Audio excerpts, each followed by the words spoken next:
High আমার প্রিয় ছাত্রছাত্রী। হ্যাঁ, অনেকদিন বাদে আমি আবার ক্লাস করছি, কারণ একটু সমস্যার মধ্যে ছিলাম। তো যাই হোক, তোমাদেরকে চেষ্টা করবো রেগুলার ভিডিও দিতে। তো এখন যেটা আমি আলোচনা করতে চলেছি সেটা হচ্ছে, তোমরা জানো ফার্স্ট সেকেন্ড থার্ড সেমিস্টারে আইডিসি সিলেবাস কিন্তু সকলের একই। তো তাই জন্য আজকে আমি কিছু ইম্পর্টেন্ট শর্ট টাইপের কোশ্চেন লাইব্রেরি সায়েন্স থেকে আমি আজকে আলোচনা করবো। আর হ্যাঁ, studies in fundamental of librarianship আর লাইব্রেরি সায়েন্স, এটা ব্যাপারটা একই, ঠিক আছে?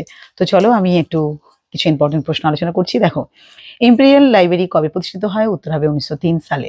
রবীন্দ্রনাথ ঠাকুরের লেখা গ্রন্থাগার সম্পর্কিত প্রবন্ধের নাম কি? লাইব্রেরি ও লাইব্রেরি মুখ্য কর্তব্য। ভারতের প্রথম বিশ্ববিদ্যালয় প্রতিষ্ঠিত হয় কবে? কোনটি? 1857 খ্রিস্টাব্দে কলকাতা বিশ্ববিদ্যালয়। কত সালে ভারতের জাতীয় গ্রন্থাগার কত সালে জনসাধারণের জন্য উন্মুক্ত করা হয়? 1953 খ্রিস্টাব্দে। ই ই রিসোর্স কি? এএসিআর 2005 অনুযায়ী ই রিসোর্স হলো কম্পিউটার ডিভাইস দ্বারা আহরিত এক ধরনের লিপিবদ্ধ ডাটা বা প্রোগ্রাম। প্রোলেগোমেনা টু লাইব্রেরি ক্লাসিফিকেশন গ্রন্থের রচয়িতা কে? এস.আর. রঙ্গনাথন। আইএসবিডির পুরো কথা কি? International standard বিবলিওগ্রাফিক। নেক্সট, আইএসবিডি কত সালে তৈরি হয়? উত্তর হবে 2007। আইএসবিএন পুরো নাম কি? International standard book number. Next, INFLIBNET কি? 1991 সালে বিশ্ববিদ্যালয় ও উচ্চশিক্ষা প্রতিষ্ঠানগুলির উন্নতিকল্পে তৈরি করা হয় ইনফ্লিবনেট। নেক্সট, ইনফ্লিবনেটের পুরো নাম কি?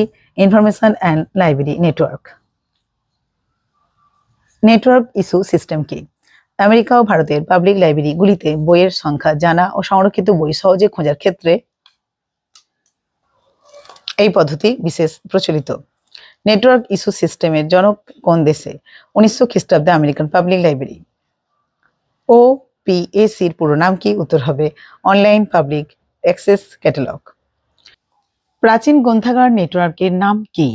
অর্থাৎ প্রাচীন গ্রন্থাগার নেটওয়ার্ক আমেরিকায় যে কলম্বিয়া হার্ভার্ড বিশ্ববিদ্যালয়ে প্রথম সৃষ্টি হয় তার নাম হচ্ছে চোহায়া। কোথায় প্রথম ওপিএসি ব্যবস্থা চালু হয়? উত্তর হবে 1975 সালে প্রথম ঐহো বিশ্ববিদ্যালয়ে। গ্রন্থাগারে গ্রন্থ আদান প্রদানের ক্ষেত্রে গ্রাহক টিকিট বা গ্রন্থ টিকিটকে প্রচলন করে? উত্তর হবে এস.আর. রঙ্গনাথ। রেপোগ্রাফি কি? না ফটোগ্রাফি পদ্ধতির সাহায্যে এক বা একাধিক কপি তৈরি করাকেই রেপোগ্রাফি বলা হয়। রঙ্গনাথন গ্রন্থাগার বিজ্ঞানের 5টি আইন বর্ণনা করে কত খ্রিস্টাব্দে? উত্তর হবে 1930 সালে। দুটি ই রিসোর্সের উদাহরণ দাও। হচ্ছে ইফসকো ও ডেটাবেস ইত্যাদি। তো যাই হোক, আমি কিছু গুরুত্বপূর্ণ ইম্পর্টেন্ট শর্ট টাইপের কোশ্চেন নিয়ে আলোচনা করলাম। তো আমি চেষ্টা করবো আরো তোমার সামনে এমন উত্তর রেডি করে আলোচনা করতে। ঠিক আছে, সকলে খুব খুব ভালো থেকো। আজকের মতো টাটা।